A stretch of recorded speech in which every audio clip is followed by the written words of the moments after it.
Au secours, il y a trop de tabous sur la maternité. Et c'est OK, parce qu'aujourd'hui, justement, tu vas pouvoir en parler.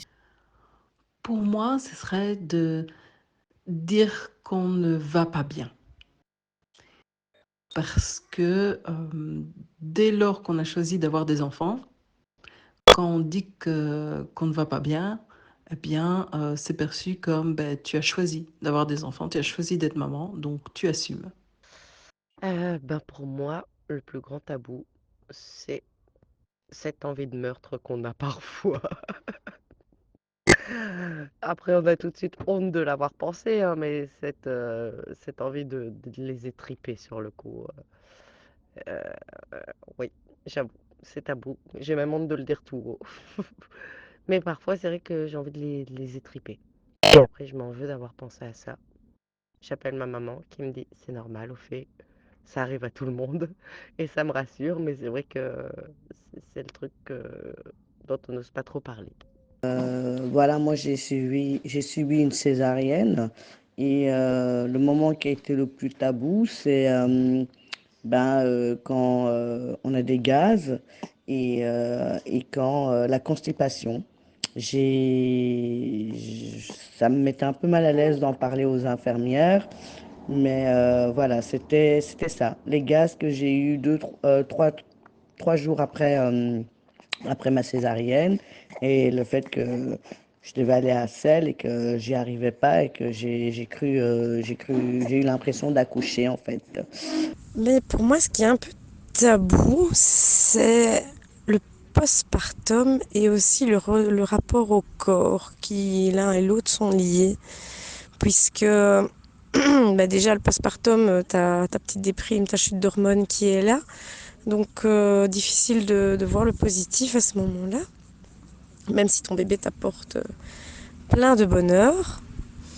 Mais en fait, il y a plein de tabous, je trouve, hein, mais ça, c'est un des tabous qui m'a marqué. C'est que le postpartum, on m'en a parlé sans vraiment en parler. C'était assez timide de savoir dans quel désarroi t'allais te trouver et sans savoir pourquoi.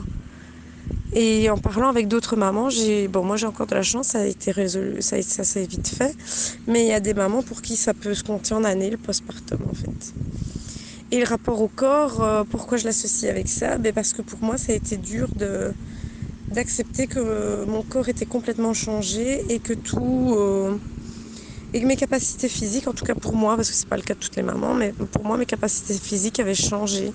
Les douleurs dans le corps, j'avais l'impression que ce corps-là n'était pas le mien, je m'y retrouvais pas. Il m'a fallu du temps pour accepter ce nouveau corps, parce que c'est vraiment ça, tu as un nouveau corps. Il y a des mamans, je sais que quand elles accouchent, elles récupèrent quasi leur corps d'avant, mais moi, ça a été quand même un gros changement. Pour moi, un des grands tabous de la maternité, c'est justement l'instinct maternel qu'on pense inné, qu'on pense que ça va être facile, alors qu'en fait non, que tout s'apprend et que c'est pas grave si au début on sait pas.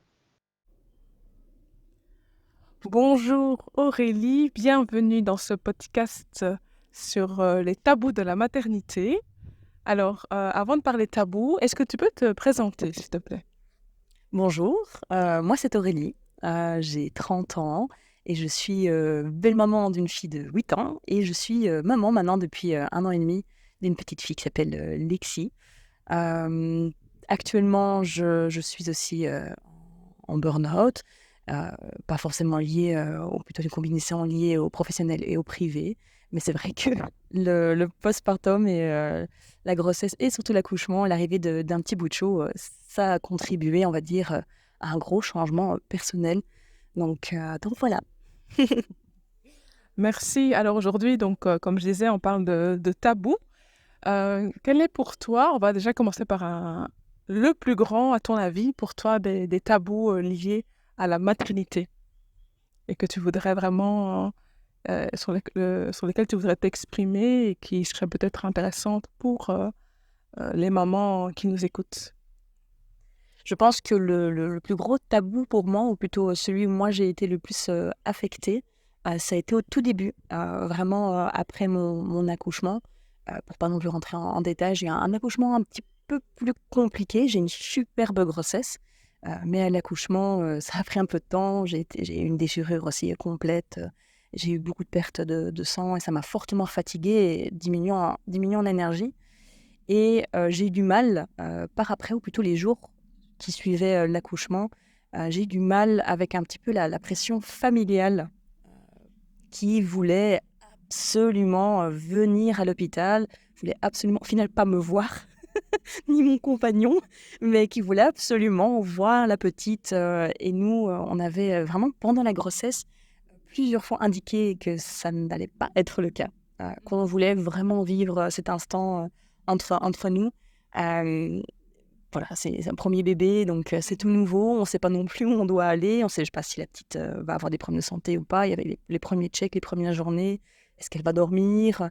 On se pose tellement de questions que, voilà, s'il ne faut pas tenir compte de la famille ou des amis ou les collègues ou n'importe, c'est pas mal.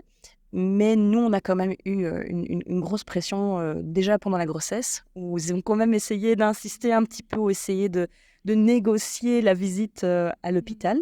On a maintenu le nom, mais du coup, c'est vrai qu'on a eu quelques remarques qui n'étaient pas forcément plaisantes, qui, moi, étant très... moi, je suis hypersensible, donc du coup aussi très empathique. Je me sentais embêtée. Je me sentais sincèrement embêtée parce que je me disais que je rendais triste ma famille, qui, ce côté-là, était pour la première fois grands-parents. Et c'est vrai que je m'en suis voulu. Et pourtant, je ne l'aurais pas dû. Mais j'ai quand même eu voilà, des émotions assez négatives qui m'ont pris beaucoup d'énergie pendant la grossesse, qui était pourtant très belle. Mais de plus en plus qu'on appréhendait la fin de grossesse, moi, j'avais de plus en plus de stress parce que de plus en plus la question et la négociation de est-ce qu'on peut quand même pas venir voir la petite une fois qu'elle est née. Donc, on a dû continuer à investir toute cette énergie tous les deux ensemble. Heureusement, on était d'accord dès le début. Ça, je pense que c'est très important qu'on était d'accord tous les deux. Donc, on a fait front et face tous les deux par rapport à cette question. Mais c'est vrai qu'une fois qu'elle est née, il y a eu vraiment ils ont vraiment insisté de plus en plus pour venir. Il y a des membres qui n'ont plus insisté, mais on a ressenti voilà, qu'il y avait un souci non mentionné, mais voilà, on sentait qu'il y avait un petit problème. Au final, j'ai attendu à la naissance de la petite Lexi. Je pense que j'ai attendu 2-3 semaines. Parce que avec les problèmes d'accouchement que j'avais eu, j'étais très très fatiguée.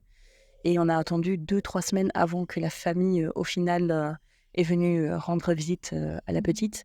Tout simplement parce que j'ai fini par craquer dans le sens que je devais m'occuper un petit peu en rentrant à la maison. C'était tout nouveau pour moi aussi. La petite, il y avait eu des nouvelles qui n'étaient pas forcément bonnes non plus. En fait, pour rentrer du coup un peu plus en détail à la petite, on a découvert une dysplasie des hanches et un torticolis congénital. Donc ça veut dire qu'elle pouvait tourner que 10 degrés à gauche. Donc ça allait entamer vraiment un processus très long durant sa première année. Où on devait aller 4-5 fois chez le kiné, l'ostéo, on devait courir partout. Donc déjà au-delà de c'est ton premier enfant, c'est un problème, il y a un problème, donc il faut que tu cours partout. Donc c'est vrai que ça, on a attendu encore plus longtemps et ça a eu des répercussions sur encore plus de membres de la famille qui ont dit « Attends, tu nous avais déjà dit qu'on ne pouvait pas venir à l'hôpital. La seule qu'on a laissée, c'est la fille de mon compagnon, Juliette, parce qu'on voulait qu'un lien se crée entre elles très rapidement. On ne voulait pas que la petite se sente rejetée parce qu'il y a un nouveau membre dans la famille. Donc elle, on voulait vraiment la faire comprendre qu'elle était l'exception à la règle parce qu'elle faisait vraiment partie du foyer. Mais sinon, tous les autres membres, après 2-3 semaines, on a eu des pics, on a eu des commentaires, même les amis. Je dois admettre que les amis, on a des bons amis qui ont été beaucoup plus conciliants. Le parrain et la marraine sont venus plus tôt parce que voilà, ça c'était aussi un privilège, entre parenthèses, de parrain-marraine. Mais sinon, tous les membres de famille, par après, ils ont quand même apporté un jugement qui, je pense encore aujourd'hui, on est passé au-delà on va dire, de ce moment négatif, mais ça me pèse encore. Ça arrive encore qu'on se remémore, hein, c'était quand même pas cool de ce qu'ils ont fait, les grands-parents. C'est plutôt les grands-parents qui étaient un petit peu plus insistants. Voilà, ce n'est pas un zoo, quoi. On vient pas voir la fille, enfin l'enfant né parce qu'on doit être les premiers à les voir, les premiers à l'apprendre. On dirait un peu une compétitivité qui s'était instaurée peut-être entre les familles, je ne sais pas, qui voulaient absolument être les premiers. Mais c'était plus de toxique, au final, que positif. Et j'ai eu 2 autres amies qui ont accouché et qui, elles aussi, voulaient éviter. Déjà, elles ne voulaient pas savoir, ne voulaient pas dire à la famille qu'elle avait accouché. Elles avaient accouché toutes les deux. Donc, elles ont gardé ça un peu secret.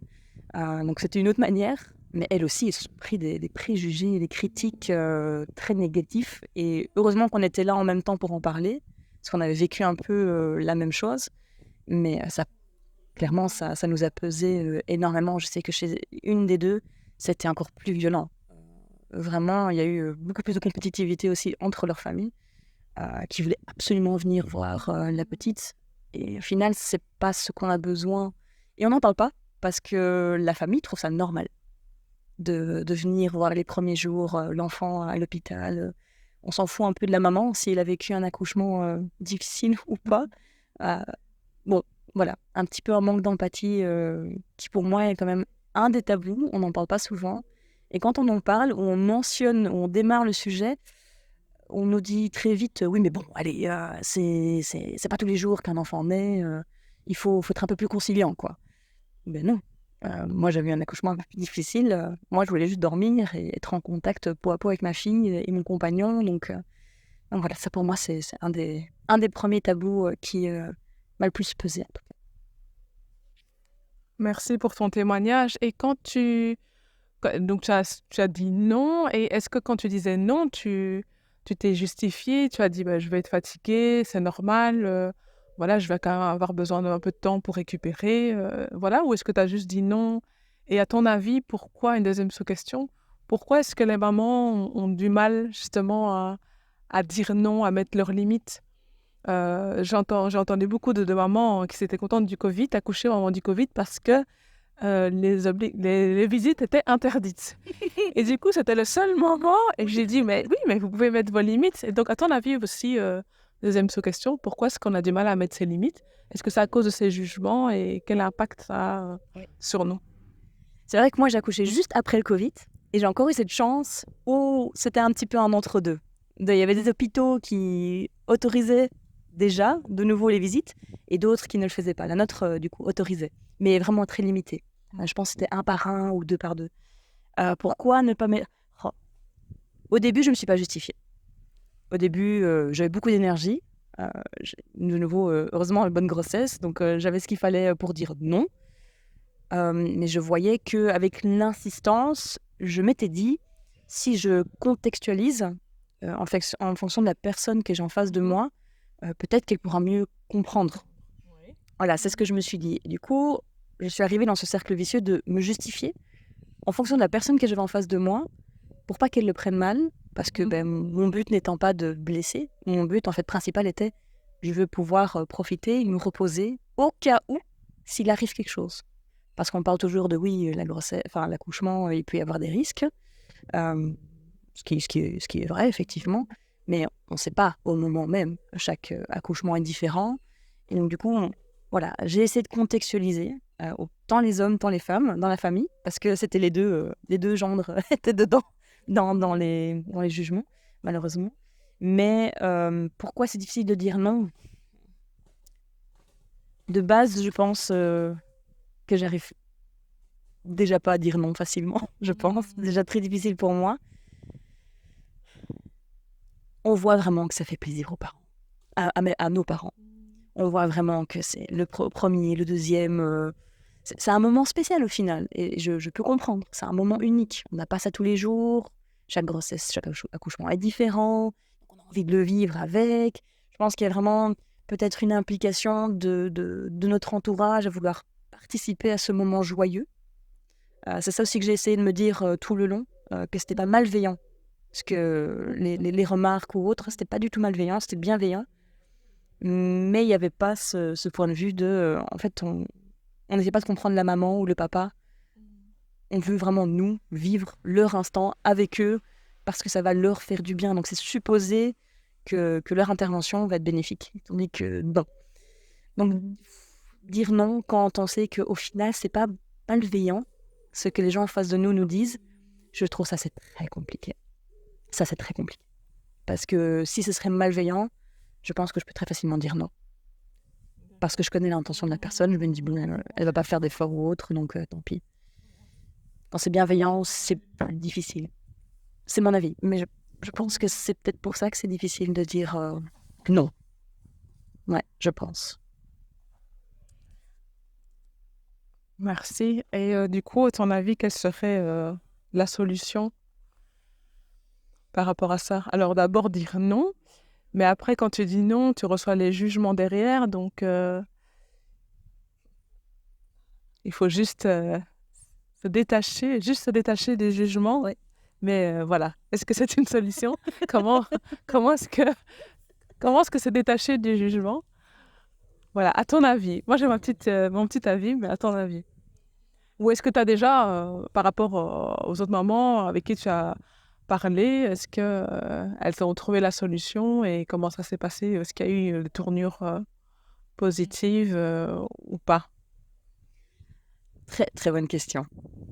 On a débattu entre nouvelles mamans.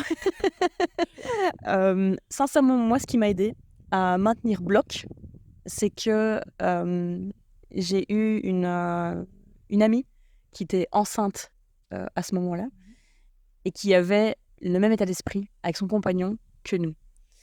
Donc du coup, j'ai pu vraiment extérioriser souvent le mal-être par rapport à ça. Et vu qu'elle était de mon même point de vue, on a pu en discuter, j'ai pu me sentir comprise et j'ai pu avoir son point de vue aussi, qui était très intéressant, très enrichissant aussi, parce que du coup, moi, j'ai pu lâcher prise sur certaines choses en me disant, ok, je l'ai pris moins personnellement aussi du coup, parce que je me suis dit, c'est pas moi le problème, même si c'est pas forcément un problème, mais c'est pas moi, ça vient pas de moi, ce n'est pas la source du conflit ou peut-être d'un futur conflit, on sait jamais, hein, les réactions. Donc ça, moi, ça m'a aidé. Maintenant, au-delà de ça, si maintenant elle n'était pas là, oh, je pense que aujourd'hui, si j'ai encore avoir dans le futur, on ne sait pas. On ne sait pas ce qui peut arriver. Mais si je dois encore avoir un accouchement ou une grossesse, j'ai évolué depuis la naissance de ma fille. Je me suis beaucoup assagie, beaucoup mûrie. Donc je pense que c'est peut-être aussi en fonction de l'âge, les expériences peut-être. Quand on vit une expérience négative, moi je pars du principe que c'est toujours constructif parce qu'il faut toujours en tirer quelque chose pour pouvoir mieux se protéger, mieux faire bloc, se créer pas un mur, mais pouvoir créer une petite défense invisible pour un petit peu passer outre des remarques négatives ou des énergies négatives. Donc aujourd'hui, je sais que mon nom sera plus solide. Si je compte donner un conseil à la moi avant ma première fille, je pense que je lui dirais que j'ai bien fait de tenir. J'ai eu de la chance d'avoir un compagnon qui était à 100% derrière moi, et derrière cette décision, parce que je sais que pour lui aussi, c'était pas facile de devoir dire non à sa famille au final. Et le fait que mon compagnon a été d'un énorme soutien dans cette prise de décision, qu'il était aussi de mon avis, ça m'a énormément aidé. Donc ça, c'est le conseil que je donnerais, c'est parlez-en avec la personne avec qui on partage sa vie. Est-ce qu'il est du même point de vue? Parce qu'au final, pour lui, la question est tout aussi importante. Hein. Si lui ne part pas du même principe, il faut en discuter, peut-être trouver un compromis entre les deux. Mais je pense que si on est deux à faire face et front, ça, je pense, c'est le meilleur conseil que je puisse donner. Au moins avoir quelqu'un sur qui on peut retomber. Et même si c'est pas une personne avec qui on vit, une personne extérieure, mais qu'on sait que c'est 100% malveillant, que ce sera une personne, il n'y aura pas de jugement, et qui sera là pour écouter, limite si on doit ventiler, mais voilà, c'est une personne comme ça. Chercher une personne comme ça. Je pense que ça serait mon meilleur conseil. Quelqu'un de bienveillant qui est ouvert d'esprit, et qu'on puisse se reposer et lâcher prise.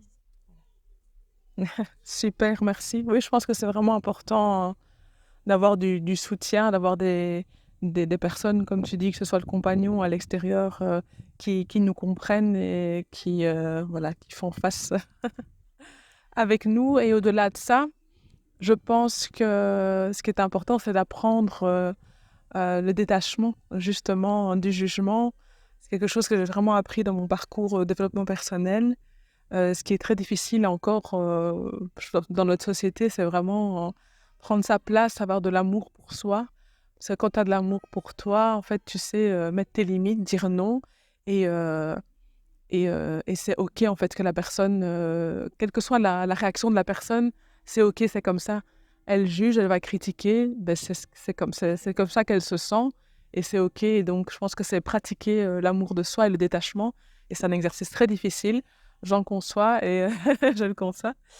Mais voilà, je pense que c'est vraiment quelque chose qui est à entretenir tous les jours, apprendre au quotidien à mettre ses limites, surtout quand on est maman, parce qu'on a beaucoup de choses à faire, à dire non, quelle que soit la réponse de l'autre. Et c'est apprendre à recevoir ses critiques et ses jugements, nous, tout en restant dans cet amour de soi. Et voilà quoi. Donc, je pense que c'est en profondeur, je pense que c'est ça qui. Mais voilà, c'est. C'est du boulot sur soi. Voilà, surtout quand on a un burn-out, c'est assez compliqué, j'imagine. Mais voilà, c'est important. Qu'est-ce que tu en penses? Ben, je suis assez d'accord. Justement, c'est assez complémentaire aussi avec le deuxième tabou. Ah, mais tu peux enchaîner sur le deuxième tabou. L'enchaînement, franchement, tu t'es fait l'introduction sur le deuxième. Parce qu'il est justement lié avec l'amour-propre. Parce que je suis totalement d'accord avec ce que tu dis. L'individu, la personne qui n'a pas d'amour propre, à un moment donné, on se cogne. Le deuxième tabou que moi, j'ai beaucoup souffert, et du coup, je suis encore actuellement dedans, même après 1 an et demi, et c'est OK. Justement, j'arrive dans un stade grâce, et oui, je dis le mot grâce à mon burn-out. Je suis extrêmement reconnaissante d'être tombée dedans. C'est pas une honte. Je te l'aurais pas dit il y a 4 mois, parce que ça fait depuis avril, avril, je pense que je suis en incapacité de travail pour raison de burn-out. Ça a été difficile de l'admettre, qu'on réfléchit trop avec sa tête. Mais ce qui était le plus dur pour moi, surtout pour la partie maternité, c'est tous nos rôles. On est l'ami, on est la collègue, on est maintenant maman. On est nous aussi, finalement. Femme. On est femme. Ça aussi, c'est un rôle. Nous, l'individu aussi, c'est un rôle. On est fille de quelqu'un. On est sœur, peut-être, ou frère. Enfin, ce que je veux dire par là, c'est qu'on a beaucoup de rôles qu'on arrive à mettre en équilibre pendant des années. Enfin, on pense. Ce que je pense, en tout cas. Et puis, arrive un petit bout de chou. Et là, C'est là. Et là, on se rend compte que le rôle de maman prend énormément de place. On nous le dit. Je ne dis pas. Je l'ai lu aussi. Entre amis, on se le dit. On le sait, pourtant. On connaît la théorie. Mais dans la pratique, quand on découvre vraiment ce rôle de maman, étant belle-maman depuis 7 ans, parce que je connais la petite depuis qu'elle a 1 an, c'est quand même encore tout à fait autre chose. Parce que là, c'est du 24 heures aussi. Et moi, j'ai eu beaucoup de mal à me retrouver au sein de tous mes rôles, au sein de mes amis, ma famille, mon compagnon. Je me suis entièrement perdue. Je ne savais plus qui j'étais.